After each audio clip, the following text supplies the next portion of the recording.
यह क्वेश्चन बहुत हल्का है, सभी स्टूडेंट को समझ में आएगा। जो स्टूडेंट चैप्टर पढ़ चुका है उसको भी समझ में आएगा, जो स्टूडेंट अभी चैप्टर पढ़ा ही नहीं है उसको भी समझ में आएगा, बशर्ते वह स्टूडेंट यह बात जानता हो कि किसी इवेंट ई का प्रोबेबिलिटी इज इक्वल टू होता है number of E by number of S, यानी number of event by number of sample space. तो वैसे सभी स्टूडेंट को हम इस जेईई एडवांस क्वेश्चन के सॉल्यूशन को अच्छी तरह से समझा देंगे, कमजोर से कमजोर स्टूडेंट को समझा देंगे।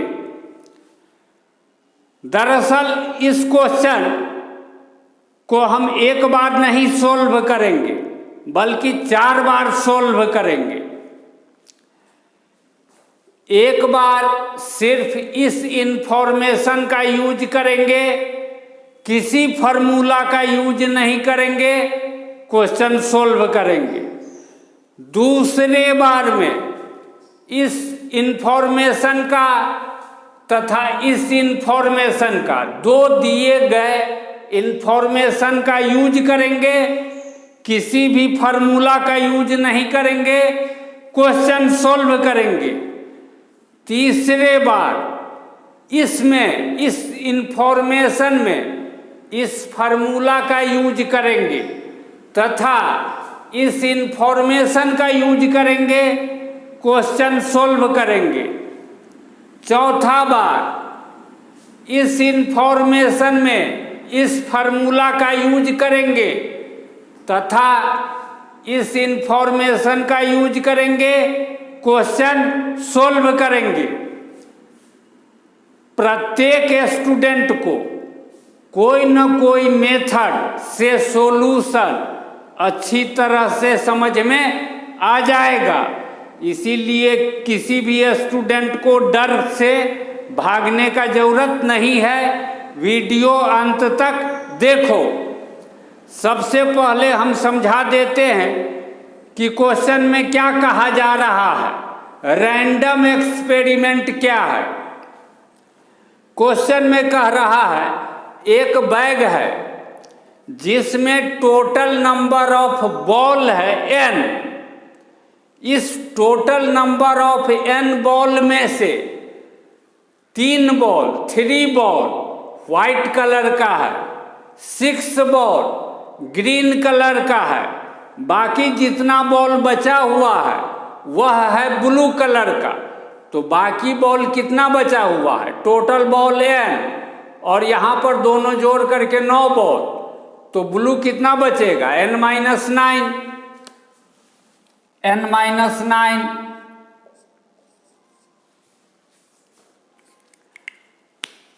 अब हमको कहा जा रहा है रैंडम एक्सपेरिमेंट क्या है कि इसमें हाथ डाला जाता है, एक बॉल निकाल करके बाहर रख दिया जाता है, फिर खाली हाथ वापस इसमें डाला जाता है, इसमें से कोई एक बॉल निकाल करके बाहर रख दिया जाता है, फिर तीसरे बार खाली हाथ इस बैग के अंदर ले जाया जाता है तथा एक बॉल किसी भी कलर का निकाल करके बाहर रख दिया जाता है।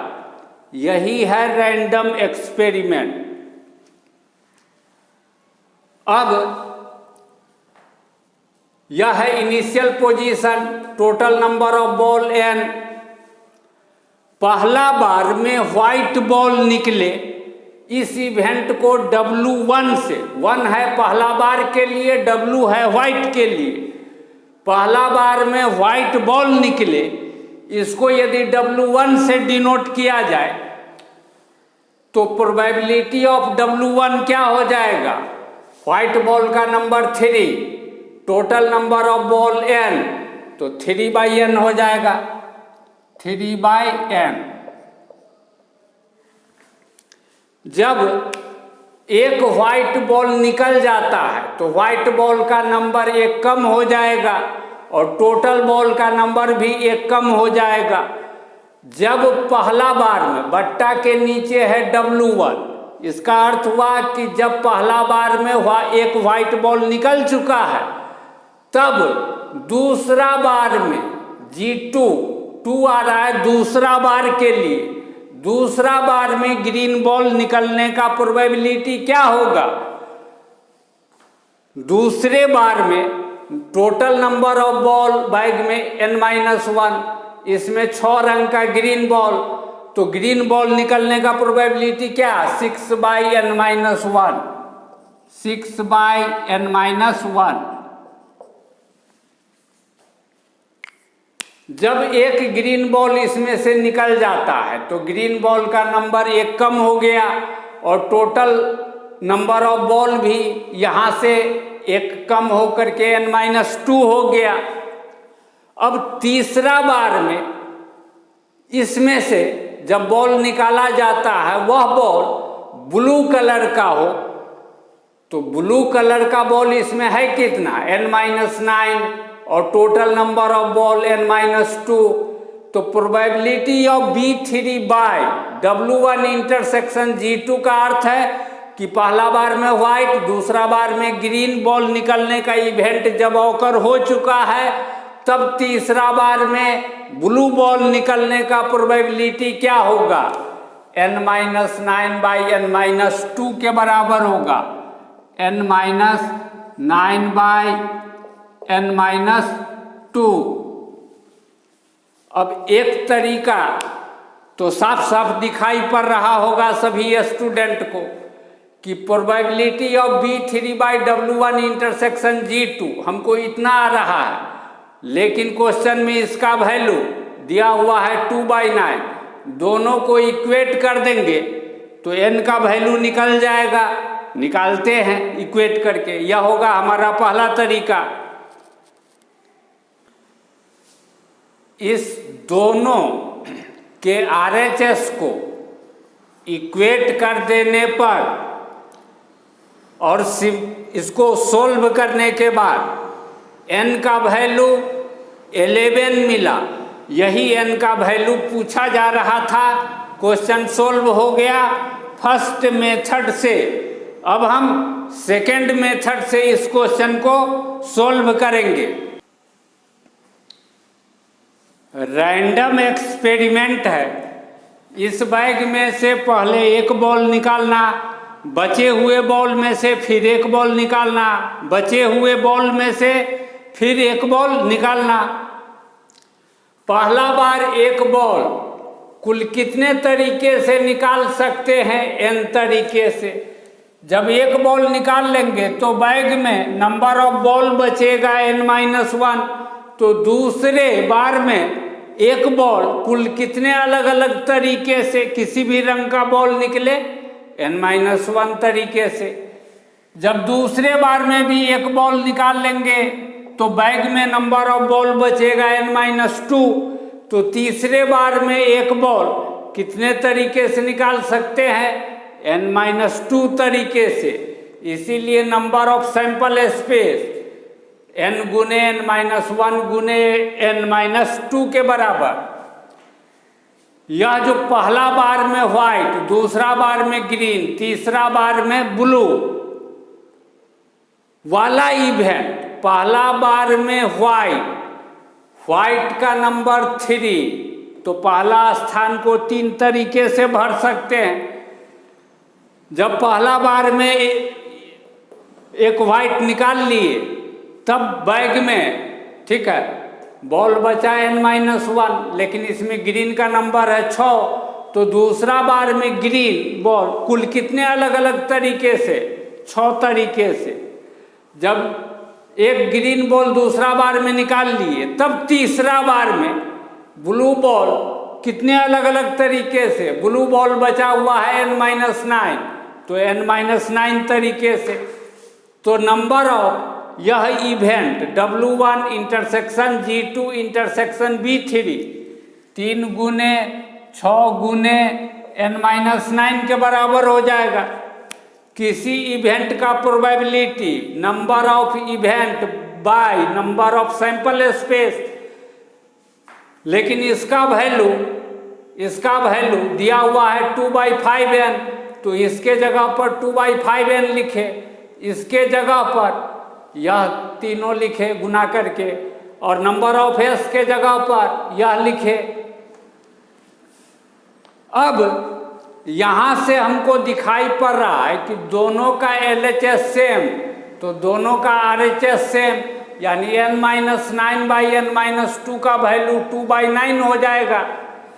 तो n-9/n-2 के जगह पर 2/9 लिख दिए, एक n दोनों तरफ से कैंसिल कर दिए, तो इतना नजर आया ऊपर में से। ठीक है, यह दोनों तरफ से 2 कैंसिल, और यह 9 इस 6 तिरिक 18 को 2 बार में कैंसिल कर देगा। क्रॉस मल्टीप्लिकेशन किए, सोल्व किए, n का वैल्यू 11 मिला। यह हो गया दूसरा तरीका। अब हम तीसरे तरीके से क्वेश्चन को सोल्व करेंगे। इसमें यह फार्मूला अप्लाई करेंगे, b के जगह पर B3 को समझेंगे और a के जगह पर W1 इंटरसेक्शन G2 को समझेंगे। इस W1 इंटरसेक्शन G2 पूरे को a समझेंगे, तो क्या लिखना है, a इंटरसेक्शन b, यानी W1 intersection G2 intersection B3 bye probability of a, यानी probability of W1 intersection G2, लेकिन probability of W1 intersection G2, इसमें यह फार्मूला अप्लाई करके लिखेंगे, तो प्रोबेबिलिटी ऑफ W1 और probability of G2 bye W1, इसका वैल्यू दिया हुआ है 2/9, तो इसके जगह पर 2/9 लिख दिए। इसका वैल्यू दिया हुआ है 2/5n, लिख दिए। इसका वैल्यू यहाँ फिगर देख करके 3/n लिख दिए, किधर गया 3/n, और इसका वैल्यू भी यहाँ से देख करके लिख दिए। नीचे वाले को उल्टाने पर इतना मिला, n कैंसिल, 2 कैंसिल, बचा इतना। 90 इधर ले गए, 90/9 10 देगा, n मिल गया 11। इस फार्मूला को जब हम इसमें अप्लाई करके लिखेंगे, तो इस फार्मूला के आधार पर इतना लिखेंगे, लेकिन इसका वैल्यू दिया हुआ है 2/5n, लिख दिए। इसका वैल्यू यहाँ से देख करके लिख दिए, इसका वैल्यू यहाँ से देख करके लिख दिए, और इसका वैल्यू दिया हुआ है 2/9, तो लिख दिए। दोनों तरफ से यह 2 कैंसिल और यह n कैंसिल, बचा इतना, और साथ में 6 तिरिक 18, 18 9 से कटेगा, ऊपर में 2 बचेगा। क्रॉस मल्टीप्लिकेशन किए, 1 को राइट साइड ले जाने पर n मिला 11, हो गया।